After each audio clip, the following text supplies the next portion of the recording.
Aos amados irmãos que assistem esse vídeo, a graça e a paz do Eterno e de nosso Senhor Jesus esteja presente na sua vida e esteja presente também na vida de sua família. Eu espero que você esteja bem, eu espero que você esteja em paz. Bom, o vídeo de hoje, ele é sobre o principal tema do cristianismo, o arrependimento. Infelizmente, irmãos, independente da denominação religiosa que você assiste culto ou em missa, né? Existem vários termos, nós percebemos a falta do arrependimento. Pessoas que estão dentro da igreja, parece que são piores que a do mundo. Para aqueles que não são considerados cristãos, vamos dizer assim, ou cristãos praticantes, né? Como também é dito em algumas pessoas. Isso é algo sério. O arrependimento é algo sério. A mudança de vida é algo sério.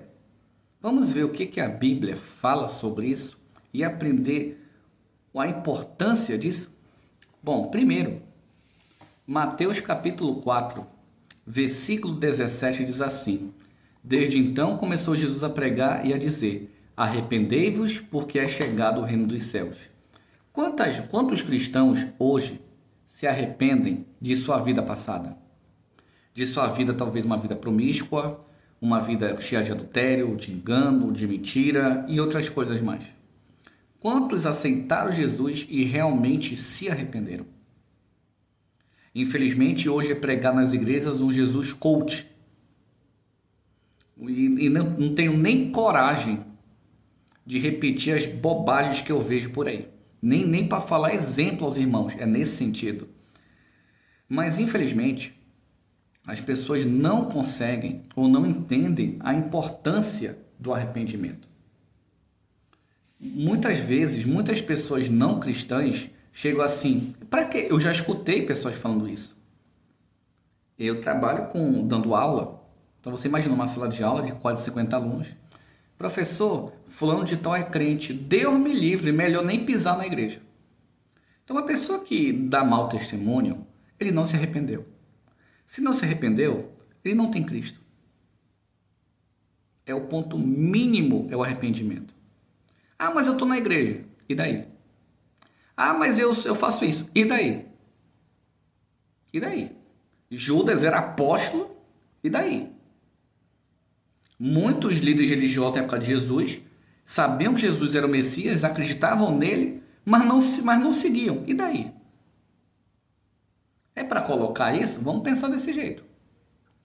E olha só o que João Batista fala para religiosos. O problema hoje não é o cristianismo, são os religiosos. Os religiosos, os doutores, os pastores da época de Jesus mataram Jesus. Por quê? Ensinava errado, hipocrisia e todo esse showzinho que tem hoje, na época tinha aparecido. Olha só o que João Batista fala para os líderes. Mateus capítulo 3, versículo de 7 a 10 diz assim: E, vendo ele muitos dos fariseus e dos saduceus, que vinham ao seu batismo, dizia-lhes: Raça de víboras, quem vos ensinou a fugir da ira futura?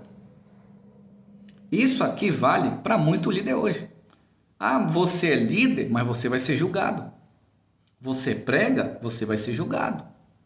Você toca na igreja, você vai ser julgado. Não interessa o que você faça, o cargo que você tem, você será julgado. As pessoas esquecem disso aqui. Elas só querem falar de Deus, as coisas boas, as bênçãos, a salvação e o outro lado da moeda. Todos irão comparecer ao tribunal de Cristo. Paulo deixa bem claro. Parece que os cristãos esquecem disso. Ah, mas não há condenação. Não há condenação para quem é nova criatura em Cristo. E para quem está em Cristo e não mudou nada? Para quem está em Cristo e vive na prática do pecado? É diferente. A Bíblia diz que o cristão genuíno, ele peca, mas ele não vive na prática do pecado. É isso que os cristãos não entendem. Alguns. Esse é o ponto. Eu erro? Erro. Não sou melhor do que ninguém. mas eu não vivo em prática de pecado. Eu conheço cristãos que são íntegros também, corretos, que também não vivem na prática de pecado. Por quê? Ah, mas a Bíblia diz que todo mundo é pecador. Perfeito, está escrito. Mas não quer dizer que eu, mesmo em Cristo, mesmo sendo uma nova criatura, vou viver no pecado. É isso que muita gente não entende. Líderes religiosos, Jesus falando, fariseu e saduceu é líder. João Batista está falando assim, vocês acham que vocês não vão ser julgados? E a ira que pode vir sobre vocês? Olha o que ele fala, 8. Produzir, pois, frutos dignos de arrependimento. Quantas vezes líderes fizeram coisas terríveis, e nunca se arrependeram? O cara é tão soberbo, o cara é tão hipócrita. Alguns, né, são tão soberbos e hipócritas que eles acham que estão salvos só porque é líder. Estão salvos só porque tem uma Bíblia debaixo do braço usando como desodorante. É isso que as pessoas não entendem. E olha o que João Batista fala, versículo 9. E não presumais de vós mesmo dizendo, temos por pai Abraão. Isso acontece. Não, mas eu sou líder, eu sou pastor, eu sou não sei o quê. A pessoa se acha melhor que as outras, se acha superior às outras, acha que não vai ver o julgamento contra os erros dele. Por quê? Porque ele é isso, porque ele é aquilo. Que é exatamente o que João Batista... Eu gosto muito de João Batista. Ele dá logo é na lata. Ele não perdoa. É para pregar, para falar na cara. Ele continua. Porque eu vos digo que mesmo dessas pedras, Deus pode suscitar filhos de Abraão. O que ele está dizendo? Que Deus pode escolher qualquer um para ser filho de Abraão. Deus pode escolher qualquer um para pregar o evangelho. Eu já vi ateus em podcast pregando o evangelho. As pedras estão aqui. Está aqui as pedras. Enquanto a maioria dos pastores só estão preocupados em dízimo, aqui, ó, e não interessa a sua vida por seu líder. Se você falta, ninguém está nem aí para você. Se você está doente, a maioria não está nem aí para você, mas deixa de dar o dízimo, um problema que você se mete. Perde até cargo em igreja. Porque a prioridade desse povo não é evangelho, é o material. Que vamos chegar lá. Versículo 10. E também agora está posto o machado à raiz das árvores. Toda árvore, pois, que não produz bons frutos, é cortado e lançado no fogo. Perde a salvação. Você está na igreja, você se diz cristão. Você não está obedecendo a palavra, você não está dando bons frutos. Você está aquele crente Raimundo, diz o ditado, pé na igreja, pé no mundo. Meu irmão, você perdeu a salvação. Acabou. Ah, mas não interessa. Não se arrepende. Está na igreja, bebe. Está na igreja, fuma. Está na igreja, mente. Está na igreja, difama. Está na igreja, persegue. Está na igreja, não quer perder o cargo. Está na igreja, adultera. Está na igreja, mente. Não mudou nada. Eu conheço gente que fala assim para mim, Leone, eu prefiro confiar num ateu do que um cristão. Eu conheço gente assim. Eu conheço. E aí? Pensa que não me dói ouvir um negócio desse? Eu, quando envolve trabalho, quando envolve coisas e negócios, eu sou altamente competente e sério. Eu fui educado de um jeito. Eu tenho que seguir, eu tenho que cumprir. Eu fui educado assim. Quem não foi, paciência. Estou falando de mim, um exemplo aqui. Então é justamente isso. Quantas pessoas que eu já fiz negócio com o pastor? Eu só quebrei a cara e me ferrei, saindo prejuízo. Porque o ungido de Deus não tem nada. Eu já passei, né? Inclusive, pessoas próximas de mim, tem pastores na família de algumas denominações religiosas. Pelo amor de Deus, chega a dar até pena num cara daqueles falar pastor. Das histórias que me falam. Não sei se é verdade ou não posso afirmar que são histórias, né?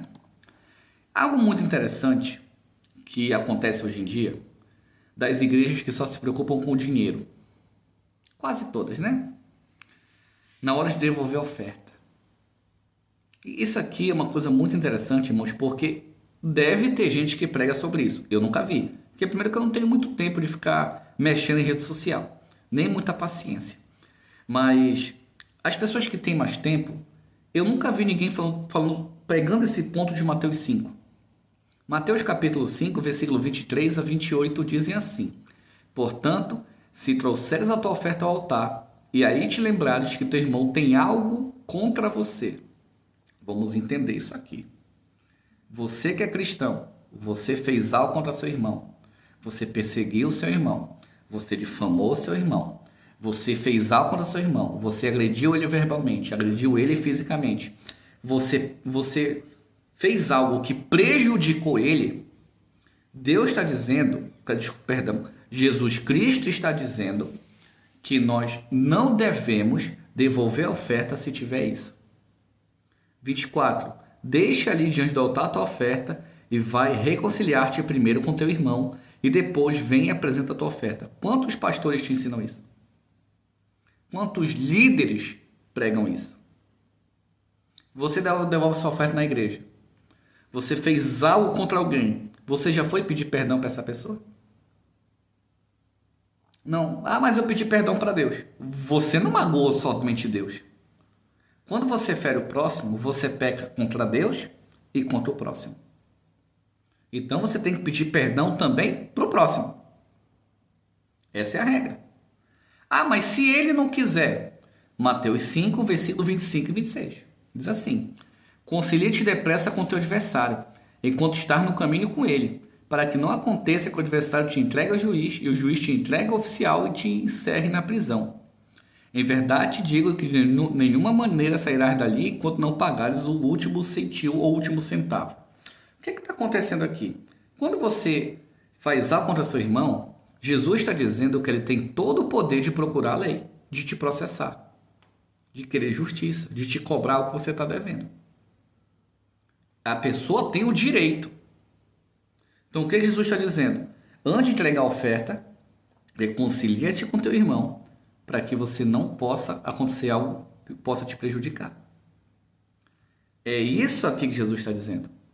E muitos cristãos hoje magoaram pessoas, feriram pessoas, fizeram coisas terríveis, até destruíram a imagem da pessoa, perseguiu a pessoa e nunca deu nenhum telefonema, nenhuma mensagem no WhatsApp, nada, nem um sinal de fumaça. E está na igreja devolvendo a oferta. Você acha que Deus recebe? Claro que não, irmão. Como o apóstolo Paulo diz, ninguém zomba de Deus. No linguajar mais popular, ninguém faz Deus de palhaço. Você não engana Deus, você só se engana. É isso que os cristãos não aprendem. Aí quando você pega o Antigo Testamento, né? Que é assim, e muitos cristãos acreditam que a lei foi abolida. Meu Deus do céu, é impressionante. Essa parte aqui é válida. Levítico 19, versículo 11 até o versículo 18 diz assim: Não furteis. Olha, furtar é pecado. Está na Torá. Está aqui Levítico 19. Nem minteis,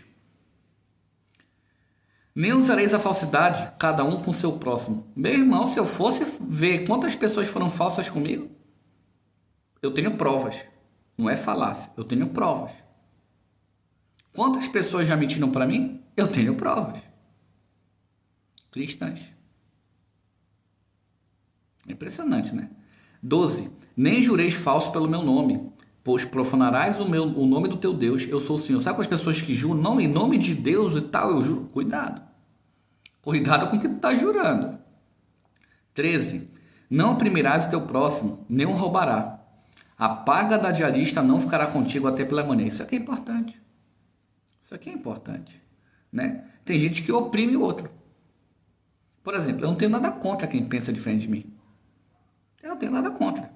Eu só acho engraçado a pessoa tentar defender o que não está escrito utilizando argumentos absurdos.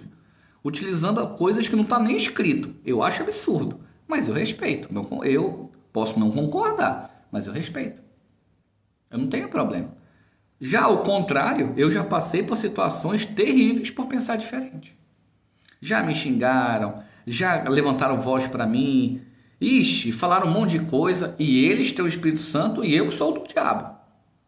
É impressionante, o cara faz um monte de coisa errada e justifica. Olha, o diabo tá furioso. Eu Eu já escutei uma pessoa falando isso. O cara tinha traído, ou a pessoa traiu a esposa descobriu, vamos orar porque o diabo tá furioso. Meu Deus. Desculpa, irmão. É umas coisas assim que não dá para segurar o riso. 14. Não amaldiçoarás o surdo, nem porás tropeço diante do cego, mas temerás o teu Deus, eu sou o Senhor. Sabe o que é isso aqui? Respeitar as pessoas que são diferentes. Quantos cristãos fazem piada de mau gosto com uma pessoa que tem a deficiência auditiva, né, visual, de locomoção, fazem piada de mau gosto? Não pode. E as pessoas não entendem que tem que haver o respeito. Uma coisa, por exemplo, eu tenho um grande amigo meu, irmão Naldo, né? Um grande amigo meu também, o Alan. São pessoas assim que eu considero, o Milton também.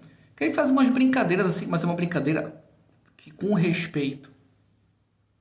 A gente tem nossas brincadeiras, a gente brinca um com o outro, mas tem respeito. É esse que é o ponto que nós temos que entender. Claro, eles não têm esse tipo de dificuldade.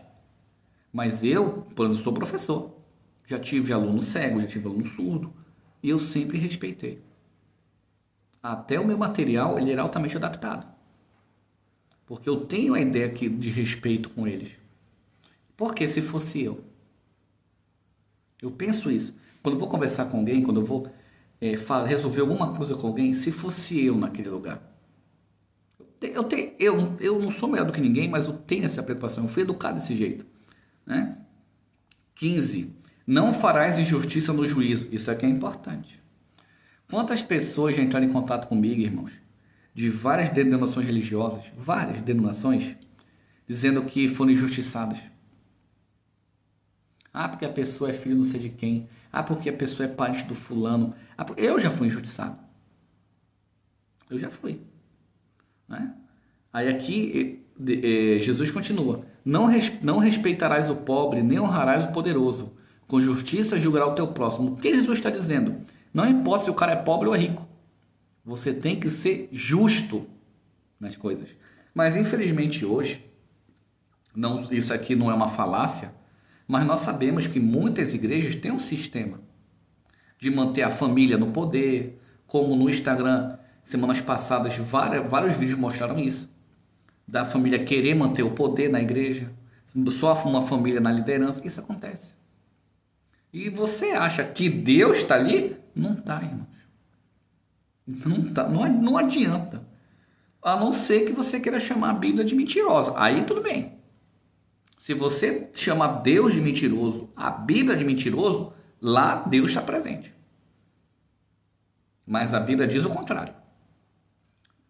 Versículo 16. Não andarás como mexeriqueiro entre o teu povo. Não te porás contra o sangue do teu próximo, eu sou o Senhor. Isso aqui é fofoca. Eu não preciso nem falar disso aqui. Eu já fui vítima. Quem nunca foi vítima de uma fofoca? Vou dar um exemplo. Esse meu relógio aqui. Né? Baratinho. Meu relógio. Comprei, sei lá, foi 15 reais. Comprei esse relógio. Botei no braço. Olha, a pessoa tá de relógio. Aí eu falo o preço 15 reais, um exemplo. Foi mais ou menos isso mesmo. Quando já brincou o telefone sem fio, que vai passando assim, o relógio custou 600 reais. Falei, eu não dou 600 reais no relógio. Primeiro que nem eu tenho para dar 600 reais no relógio. Então é justamente isso. O problema da fofoca é essa. O telefone sem fio mostra esse resultado. Entendeu? Por isso que eu só falo o que eu vejo ou tenho prova. Ah, irmão, você nem sabe. Nem quero saber. A vida dos outros só me interessa quando a pessoa chega para mim e fala, eu quero desabafar, eu quero uma ajuda, eu quero oração. Tirando isso, eu não estou nem aí para a vida dos outros. Se o cara vai trair a mulher, se a mulher vai trair o cara, eu não estou nem aí. Não me meto na vida dos outros. Salvo as 3 exceções que eu disse antes. 17. Não odiarás a teu irmão no teu coração. Não deixarás de repreender o teu próximo, e por causa dele não sofrerás pecado. Isso aqui é interessante. Quando uma pessoa próxima ela está cometendo algo errado, é meu dever repreendê-lo. Repreender não é bater na pessoa, não é agredir, irmãos. Repreender e falar assim, brother, tu está fazendo errado. Cuidado com esse caminho, cuidado com o que está fazendo, repreender isso. É chamar atenção, mas claro, você não vai ser ignorante e grosso com a pessoa. Você tem que saber fazer isso, né? 18. Não te vingarás, nem guardarás ira contra os filhos do teu povo, mas amarás o teu próximo como a ti mesmo, eu sou o Senhor. Está aqui, ó, daqui que Jesus tirou da Torá. Né? Mateus 22, versículo 39, amarás o teu próximo como a ti mesmo, Jesus tirou da Torá. Imagina, ainda tem gente que diz que Jesus aboliu toda a lei. Impressionante. Então é justamente isso. As pessoas que já me prejudicaram, por que eu nunca me vinguei? Porque Deus faz justiça. Eu não preciso. Ah, por que você não foi? Eu não quis procurar justiça humana. Se eu quisesse, eu ganhava. Mas não quis. Por quê? Porque eu preferi confiar em Deus. A pessoa que está certa precisa ficar se justificando? Precisa ficar fazendo showzinho? Precisa ficar fazendo... Não. Quem não deve, não tem, meu irmão. Olha a minha cara de preocupado. Durmo muito bem, parece uma pedra. Quando levanta a cama, faz isso aqui, ó. De tão bem que eu durmo. Agora, para encerrarmos, 2 Timóteo capítulo 3, versículo de 1 a 7. Isso aqui é perigoso, porque Paulo fala sobre os cristãos dentro da igreja que não se arrependem, ou que não se arrependeram, e são batizados. Sabe, porém, isto, que nos últimos dias sobrevirão tempos difíceis. 2. Porque haverá homens, vamos começar, primeiro, amante de si mesmo. Pessoa totalmente egocêntrica. Né? Como já vê por aí, avarentos. O dinheiro é mais importante que a família, o dinheiro é mais importante que Deus, o dinheiro é mais importante que tudo. Presunçosos, isso aqui é complicado. A presunção é uma coisa complicada. Muitas vezes, quando eu vou conversar com muitas pessoas, principalmente pastores, é por isso que eu nem comento mais nada, porque eu perco o meu tempo com tanta presunção desses caras. Essa semana passada, o cara foi defender uma doutrina que não é bíblica, um pastor fazendo isso, não vou citar nomes, nem a rede social, defendeu uma doutrina que não é bíblica, colocando um versículo de comentário bíblico. Toda vez que você vê a Bíblia, lê a Bíblia, você tem um versículo entre parênteses, colchete, chave, ele não é um versículo, ele é um comentário bíblico que está lá no texto. Aí o cara, estudado, pastor, entendeu? Aí esses daí, foi defender usando comentário bíblico. Eu falei, meu Deus do céu. Aí eu comentei, falei exatamente isso. Tu está defendendo uma doutrina satânica com comentário bíblico? Soberbos, como muitas vezes acontece, blasfemos, pessoas tudo reclama. Desobedientes a pais e mães, isso aqui tem muito, né? Vou abrir um parênteses aqui. Eu sei que o dever dos pais é educar os filhos, levar o filho para o melhor caminho, mas você não vai levar ele à força, você vai levar ele com seu exemplo. Eu já tive alunos falando assim, professor, eu queria tanto que o papai fosse em casa como é na igreja. Pensa que é fácil ouvir um negócio desse? Para mim que prego o evangelho? Eu me sinto envergonhado. Aí você pensa assim, mas não é você, mas eu sou cristão. Aí o menino, a pessoa, né? Ou a menina, também já escutei de alunas, ela não quer ir para a igreja, o pai obriga ela a ir para a igreja e começa uma guerra em casa. Porque a pessoa, o pai e mãe, alguns, né, não se arrependem, estão na igreja, mas são piores que o do mundo, e quer que o filho vá para a igreja à força, mas não dá bom testemunho. Muitas vezes a desobediência dos filhos não é porque o filho está na má fase rebelde, também concordo, eu tive a minha fase, mas muitas vezes são os pais. Ingratos, isso aqui é terrível. Profano é que esse aqui é o que entra. Quantas coisas profanas estão dentro da Bíblia, do Evangelho hoje? Muitos, irmãos. Muita coisa profana está dentro do cristianismo, o pessoal acha normal. Halloween é uma festa cristã. O Halloween quem criou foi a igreja. Quem criou a celebração de Natal? A igreja. Foi. É pagã. mas está no cristianismo, né? E outros conceitos a mais que eu nem vou, que não faz parte da pregação. Sem afeto natural, irreconciliáveis, caluniadores. Esse aqui eu já fui vítima disso aqui. Incontinentes, cruéis, sem amor para com os bons, traidores, obstinados, orgulhosos, mais amigos dos prazeres do que amigos de Deus, tendo aparência de piedade. O que é isso? Aparência de cristão. Mas negando a eficácia dela, afasta-se. Me afastei de todo mundo. Ah, mas sei o quê? Uma coisa é um erro isolado. Outra coisa é você estar com alguém e a pessoa entrar na maioria dessas características.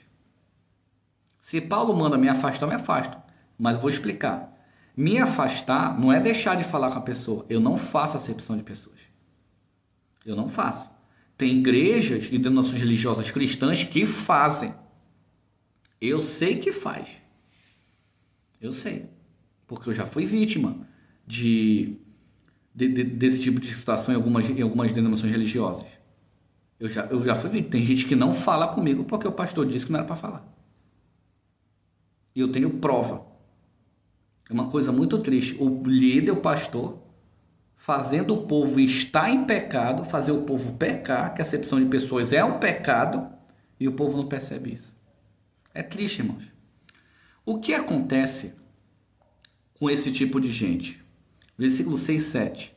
Porque deste número são os que se introduzem pelas casas e levam cativas mulheres nécias, carregadas dos pecados, levadas de várias cobiças. A pessoa que entra, que está nessa característica, ela é adúltera. Ela é adúltera. Versículo 7. Mas mesmo que você pregue a verdade, ela não vai mudar. Por quê? Que aprendem sempre, mas nunca podem chegar ao conhecimento da verdade. Eu posso abrir a Bíblia, eu posso ensinar a Bíblia para qualquer pessoa. Se esse cristão tiver dentro dessa característica aqui, ele nunca vai conhecer a verdade. Em outras palavras, nunca será salvo. Por quê? Porque não tem como ele conhecer a Deus, ele ter o conhecimento da Bíblia, porque ele está longe de Deus. Está tipo os fariseus. Meus irmãos, que Deus abençoe. Um ósculo santo a todos. Até nosso próximo encontro.